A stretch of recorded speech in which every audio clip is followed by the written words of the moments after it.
Hi, welcome back to my channel. நம்ம நிறைய பேருக்கு பார்த்தீங்கன்னா நிறைய ஐடியாஸ் இருக்கும். பட் அது எப்படி ப்ரெசென்ட் பண்ணி காமிக்கிறது இன்னொருத்தர் முன்னாடி அப்படிங்கிறது பார்த்தீங்கன்னா ரொம்ப டிஃபிகல்ட்டாக ஃபீல் பண்ணுவோம். ஸோ அதுக்கு பார்த்தீங்கன்னா நம்ம எப்பவுமே யூஸ் பண்ணுறது பிபிடி, பவர் பாயிண்ட் ப்ரெசன்டேஷன். அந்த பவர் பாயிண்ட் ப்ரெசன்டேஷன்லையும் பார்த்தீங்கன்னா நிறைய ஸ்டைல்ஸ், நிறைய ஃபாண்ட்ஸ், டிசைன்ஸ் அந்த மாதிரிலாம் நம்ம கஸ்டமைஸ் பண்ணி எடுத்து ரெடி பண்ணுற மாதிரி இருக்கும். பட் இப்போ ஏஐ போயிட்டு இருக்கிறதுனால, ஏஐ தான் ட்ரெண்டிங்காக இருக்கிறதுனால பார்த்தீங்கன்னா ஏஐ மூலியமாகவே பார்த்தீங்கன்னா நீங்கள் என்ன கண்டென்ட் கொடுக்குறீங்களோ கேட்குறீங்களோ அதை ஈஸியாக அதுவே ஜென்ரேட் பண்ணி கொடுக்கும். அதுக்கப்புறம் நீங்கள் பார்த்தீங்கன்னா அதை நீங்கள் உங்களுக்கு தேவைக்கு தகுந்த மாதிரி கஸ்டமைஸ் பண்ணிக்கலாம். சோ அது ரொம்ப சிம்பிளாவும் ரொம்ப எலகண்டாவும் பிரசன்ட் பண்றதுக்கும் பாத்தீங்கன்னா ஈஸியா இருக்கும். அந்த ஏஐ மூலமா எப்படி பாத்தீங்கன்னா பிபிடி பிரசன்ட் பண்றது, பிபிடி ரெடி பண்றது அப்படிங்கறத இந்த வீடியோல பார்க்க போறோம். சோ வாங்க வீடியோக்குள்ள போகலாம்.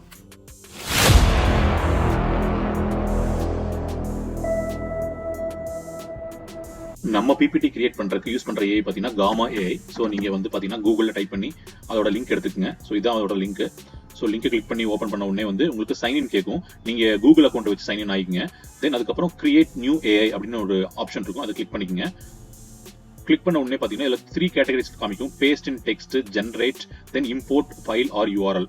ஸோ இதுல நீங்க எந்த மாதிரி பிபிடி கிரியேட் பண்ண போறீங்க அப்படிங்கிறது கேக்குது. ஸோ இதுல நம்ம மோஸ்ட் பாப்புலரா நம்ம என்னன்னா ஒரு ஒன்லைன் ப்ராம்ப்ட் மாதிரி கொடுத்து அதுக்கு பாத்தீங்கன்னா நமக்கு பிபிடி ஜெனரேட் பண்றது எப்படின்னு இதுல பாத்துக்கலாம். மீதி இருக்கிற மெத்தட் நீங்களே ஈஸியா ட்ரை பண்ணி பாத்துக்கலாம். ஸோ இதை நான் கண்டினியூ கொடுக்குறேன். ஸோ கண்டினியூ கொடுத்த உடனே இது பார்த்தீங்கன்னா ப்ரெசன்டேஷன்ல உங்களுக்கு எத்தனை ஸ்லைட்ஸ் வேணும், அது எந்த மாதிரி சைஸ்ல இருக்கணும், தென் எந்த லாங்குவேஜ், ஈவன் நீங்க தமிழ் கூட யூஸ் பண்ணிக்கலாம். ஸோ அந்த மாதிரி அது கேட்கும். ஸோ ப்ரெசன்டேஷன் மட்டும் இல்லாம வெப் பேஜ், டாக்குமெண்ட், சோசியல் எல்லா ஆப்ஷனும் இருக்கு. ஸோ நம்ம இதில் பார்க்க போறது ப்ரெசன்டேஷன் நம்ம பார்க்கலாம். ஸோ இங்க பார்த்தீங்கன்னா describe what would you like to make அப்படின்னு கேட்குது. ஸோ அதாவது நீங்க ஒரு ப்ராம்ப்ட் கொடுக்குறீங்க, நீங்க எந்த மாதிரியான ப்ரெசன்டேஷன் உங்களுக்கு வேணுமோ அந்த ப்ராம்ப்ட் இதில் கொடுத்து நீங்க எவ்வளவு ஸ்லைட்ஸ் வேணும் நீங்க ஜென்ரேட் பண்ணிட்டீங்கன்னா அதுக்கு தகுந்த மாதிரி நமக்கு வரும். ஸோ இந்த இடத்துல நான் ப்ரெசன்டேஷன் அபவுட் மை செல்ஃப் அப்படின்னு நான் கொடுக்குறேன்.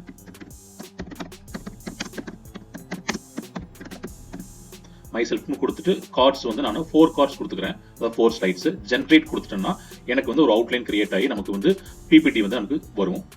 ஸோ இந்த அவுட்லைன், இது அவுட்லைன். இந்த அவுட்லைன் நீங்க ஏதாவது சேஞ்ச் பண்ற மாதிரி இருந்தாலும் கூட எடிட் பண்ணிக்கலாம். தென் இது ஓகேனா நீங்க ஜென்ரேட் கொடுத்துக்கலாம். ஸோ உங்களுக்கு பார்த்தீங்கன்னா இந்த பிபிடி ரெடி ஆயிடுச்சு. ஸோ இதான் ஜென்ரேட் பண்ணி கொடுத்துருக்கிற பிபிடி நம்ம கொடுத்துருக்கிற ப்ராம்ப்ட்டுக்கு ஜென்ரேட் பண்ணிருக்கு. ஸோ இதில் நீங்கள் ஏதாவது டிசைன்ஸ் சேஞ்ச் பண்ணணும், இல்லை எனக்கு இந்த இமேஜ் வேண்டாம் வேற இமேஜ் மாற்றணும், இல்லை பேக்ரவுண்ட் தீம் கலரை மாற்றணும், இல்லை டெக்ஸ்டோட சைஸை மாற்றணும் அப்படின்னா எல்லாமே நீங்கள் இதில் கஸ்டமைஸ் பண்ணிக்கலாம். ஃபார் எக்ஸாம்பிள் நான் அதோட தீமை சேஞ்ச் பண்ணுறது பாருங்க. இங்கே பார்த்தீங்கன்னா தீம்னு ஒரு ஆப்ஷன் இருக்கும். இதை கிளிக் பண்ணீங்கன்னா உங்களுக்கு பார்த்தீங்கன்னா நிறைய தீம்ஸ் நமக்கு அந்த பிபிடியோட கலர்ஸ் இதெல்லாமே நம்ம மாற்றிக்கலாம். இங்கே பார்த்தீங்கன்னா dark mode, light, professional, colourful அப்படின்னு நிறைய ஆப்ஷன்ஸ் இருக்கு. ஸோ நீங்கள் உங்களுக்கு எது வேணுமோ அந்த மாதிரி நீங்கள் சேஞ்ச் பண்ணிக்கலாம். ஸோ ஃபார் எக்ஸாம்பிள் இந்த இடத்துல எனக்கு பார்த்தீங்கன்னா ஒரு பிளாக் பிபிடி அதை ஜென்ரேட் பண்ணி கொடுத்துருக்கு. ஸோ நான் இப்போ கலர் சேஞ்ச் பண்ண போகிறேன். ஸோ நான் கலர் சேஞ்ச் பண்ணுறது ஃபார் எக்ஸாம்பிள் நான் இந்த ஆப்ஷன் எடுக்கிறேன். ஸோ ஃபிளாமிங்கோ அப்படிங்கிற ஒரு ஆப்ஷன். ஸோ நான் கொடுத்தேன்னா பார்த்தீங்கன்னா உங்களுக்கு அந்த மாதிரி அது சேஞ்ச் ஆயிடுச்சு. ஸோ இந்த மாதிரி எல்லாத்தையுமே நீங்கள் இதில் சேஞ்ச் பண்ணிக்கலாம். ஈவன் இமேஜை கூட நீங்கள் இதில் ஏஐ மூலியமா ஜென்ரேட் பண்ணி ஒரு இமேஜ் இதில் நீங்கள் ஃபிக்ஸ் பண்ணிக்கலாம் உங்களுக்கு தேவைப்படுற மாதிரி. ஸோ அது எல்லாமே பண்ணிக்கலாம். ஸோ ஒன்ஸ் இது முடிச்ச உடனே பார்த்தீங்கன்னா உங்களுக்கு ஷேர்னு ஒரு ஆப்ஷன் இருக்கும். அதை கிளிக் பண்ணீங்கன்னா இதுல எக்ஸ்போர்ட்ன்ற ஆப்ஷன் இருக்கும். ஸோ எக்ஸ்போர்ட்ல export to PDF, export to PowerPoint, இந்த மாதிரி நிறைய ஆப்ஷன் இருக்கு. ஸோ நீங்க எந்த மாதிரி எக்ஸ்போர்ட் பண்ண விரும்புறீங்களோ அதை நீங்க பண்ணி அதை டவுன்லோட் பண்ணிக்கலாம். நான் பார்த்தீங்கன்னா எக்ஸ்போர்ட் டு பவர் பாயிண்ட் கொடுக்குறேன். ஸோ கொடுத்த உடனே பார்த்தீங்கன்னா டவுன்லோட் ஆயிரும். ஸோ டவுன்லோட் ஆனதுக்கு அப்புறம் நீங்க அதை எடுத்து நீங்க பிரசன்டேஷனை நீங்க யூஸ் பண்ணிக்கலாம்.